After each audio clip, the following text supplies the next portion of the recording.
Og Kim Boysen med datteren Emilie, de har faktisk fået malet deres servicevogn i vinterens løb, og der er en sjov historie til. Jamen, vi skulle have den dekoreret, og så har vi jo en lokal graffiti-maler og rapsanger nede i Sønderborg, det hedder Ron Harald. Og det engang lavet mig og min kadet. Og så tænkte jeg, at det skulle være sjovt at få fat i ham, og så fik jeg kontakt til ham, og så det ville han gerne. Det synes han, det var spændende, og så har han gået og brugt en måneds tid i den, og det kører helt i... Han tegner lige lidt over et stykke papir, ellers er det bare frihånd.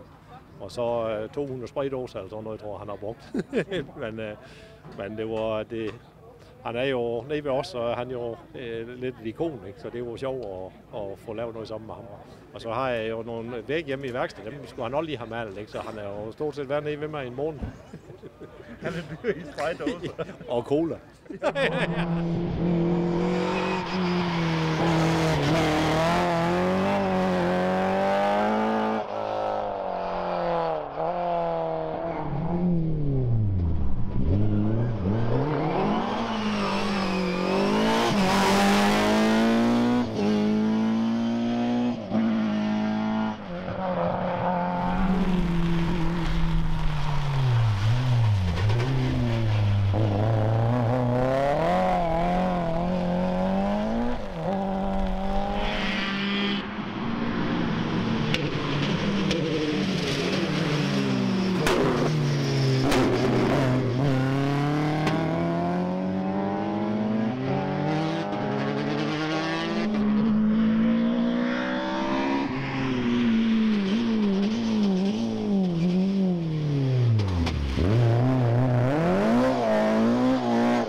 Tag fuld i en højre fuld, hvad? Drop rulle skær.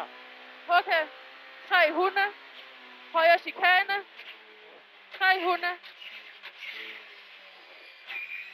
Højre fuld 200. 300 højre chikane.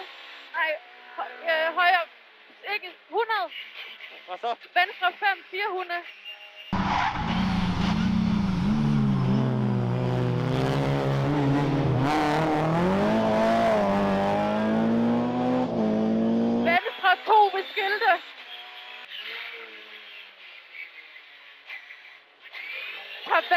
fuld lang. Når vi kommer op sådan, hvor vi skal i mål, Ja, så skal du sige igen, at vi skal være i mål. okay. Ja, Så hvis jeg nu lige misforstår, at du er så i højre eller venstre, ja. så kører jeg nogle gange med. Yes. Det kan egentlig gå ski godt over tiden, ikke? Altså, jeg synes, den første prøve, der kørte jeg som bedstefar, var jeg så også er jo, men tiden er god, ikke? Og den sidste prøve på gruset, der som er regndæk, så kunne vi sgu køre lidt bredt, det var sjovt. Ja.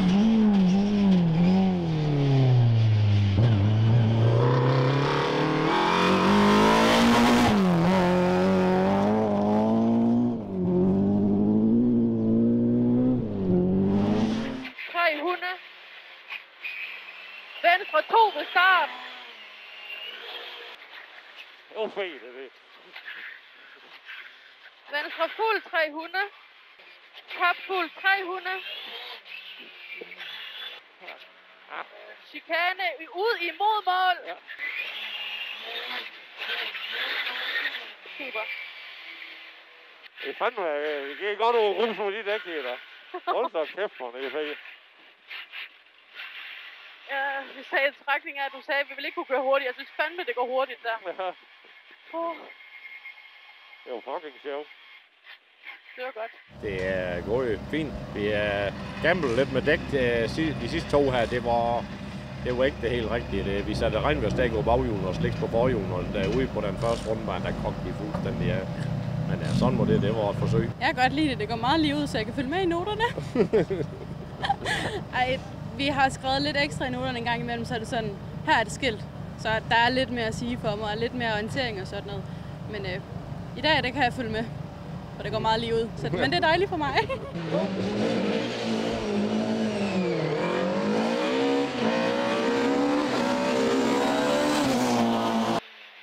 160. Venstre 5. Lang. 100. Højre 2 plus. 200. Højre 2. 300. Højre 2 ved start. 200. Venstre fuld 200. Højre fuld 80. Venstre minus 80.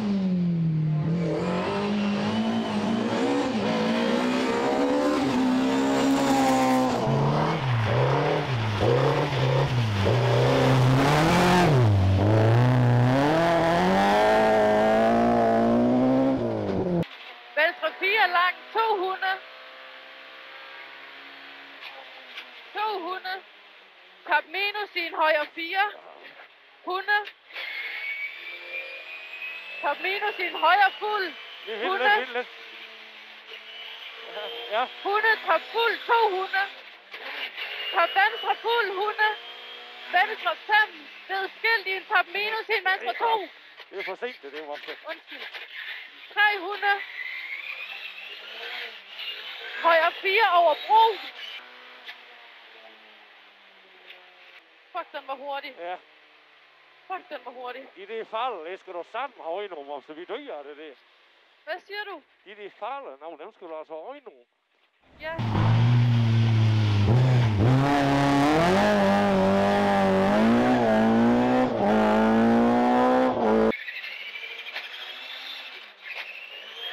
Venstre 3 lang. I en højre 5. 80. Højre fuld 200. Højre 2 ved skilt. 80.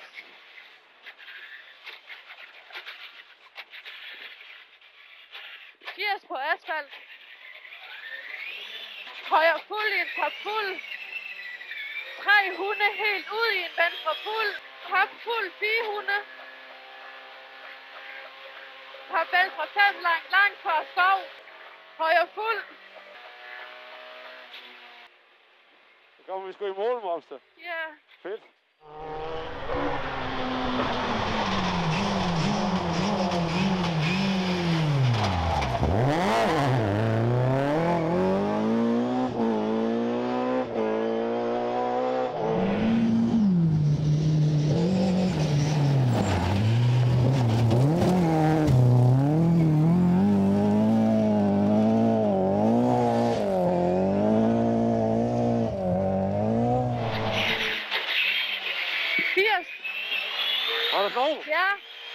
2, 50. Højre 4 på grus. 80. Venstre 4. Giv en højre 2 lang. 100. Top fuld 80. Venstre fuld. 100. Top minus i en venstre 4. Så kom I mål. Det gav varm. Dagens sidste prøve. Ja, det var fedt. Det er fedt. Ja, Hvad med dig, Emilie? Jeg har det varmt. Er det varmt? Jeg er så lidt tør i halsen. Nej, det var... Jeg har kørt rally i mange år. Jeg har aldrig kørt sådan en lang prøve nu. Nej. Det var fedt. Men det er godt, så er du den med på CV'et. Ja. En omgang mere, så har den været rigtig god. Den er rigtig god. Jeg tror, der var flere, der havde fået mere sved på panden, så de puster lidt, når de kommer ud af. Det er det der, når man så bare sørger for at cykle, når man ikke er ude at køre rally. Det er rigtigt. Ja, så.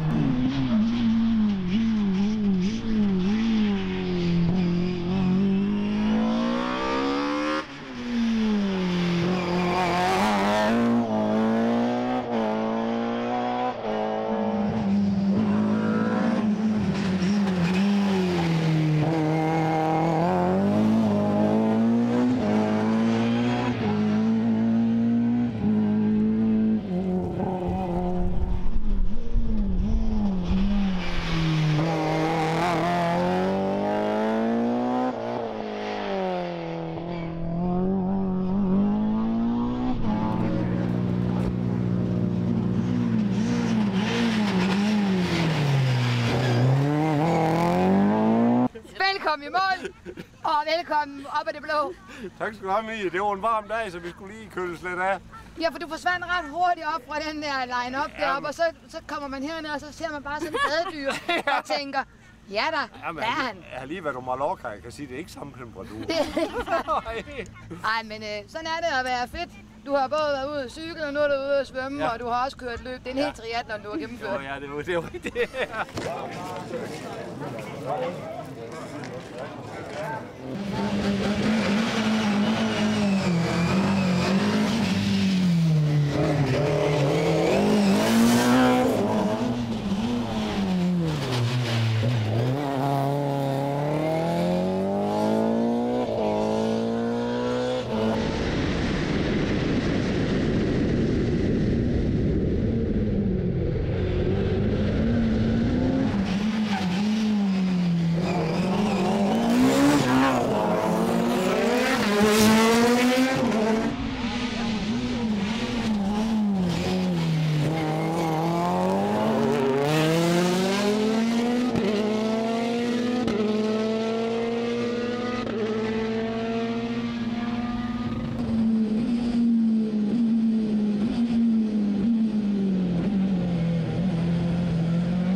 For det, vi skulle jo holde stille, fordi Esben skulle forbi, og det kostede jo helvede til. Så derfor er vi kun 3'er. Ej, det var det, du sagde, Peter, hvis vi skulle i fjerner, så skulle vi give noget gas, og det blev vi nødt til.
højre 4.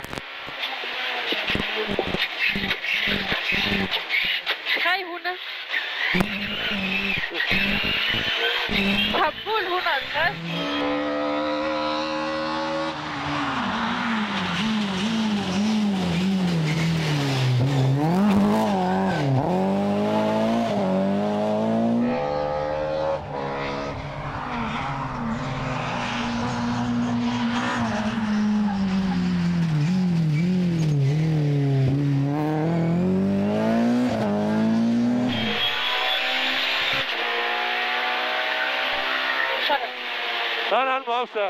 Den var god. Ja.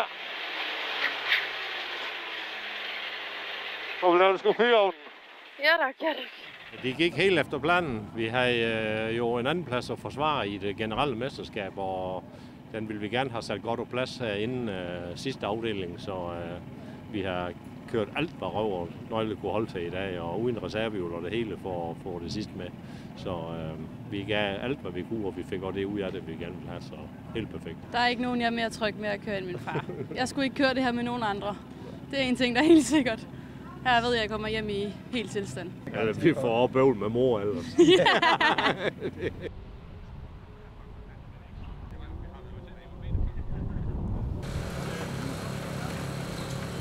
Vi glæder os faktisk ikke så meget til det, fordi at vi har vores anden plads at forsvare, ikke? Så vi kan ikke køre på den måde, vi gerne vil, hvor det bare er fuld attack, for vi skal i mål, ikke? Så det bliver sådan, hvor det er forsigtigt.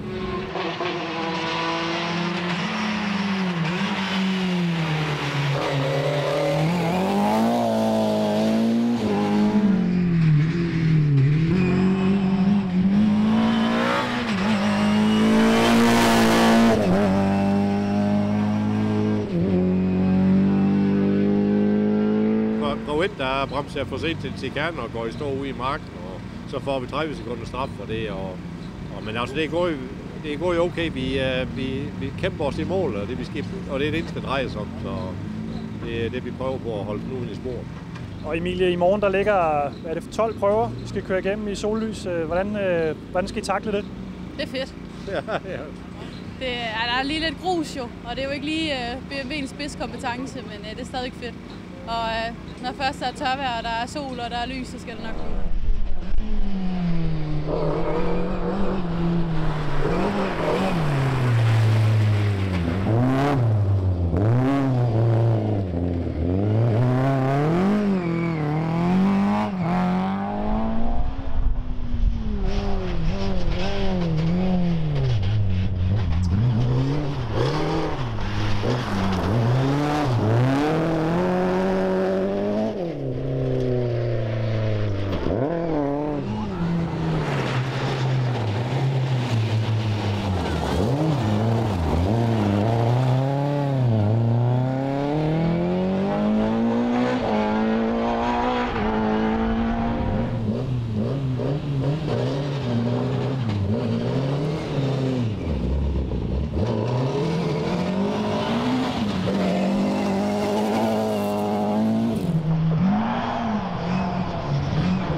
Hvordan er det at køre motorløb på den her måde, hvor du egentlig ikke rigtig har noget at vinde, men alt at tabe?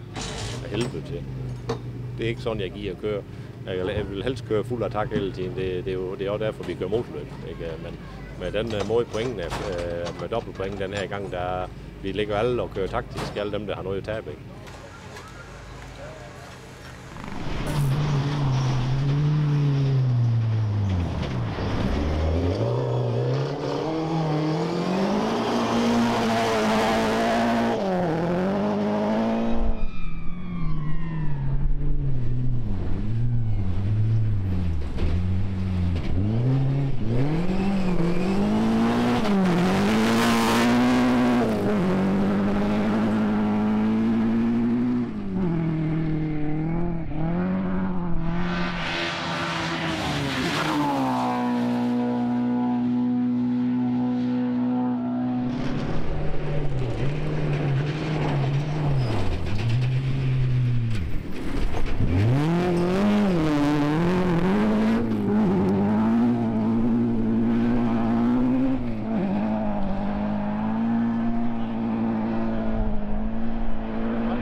hvad vil vi sige jo jysk jo. Ikke? Så vi fik, hvad vi kom efter, og det var ved at være meget skarpt med Karsten, så vi blev nødt til lige at få nogle power stage point, og det gjorde vi, og så var den hjemme. Så alt gik egentlig efter planen? Ja, vi har godt nok været lidt udfordret i dag med at have nogle slicks på, og så skulle det selvfølgelig give regn lige inden vi skulle ud og køre 2 prøver, så det var simpelthen så glat, så bilen går slet ikke stå fast.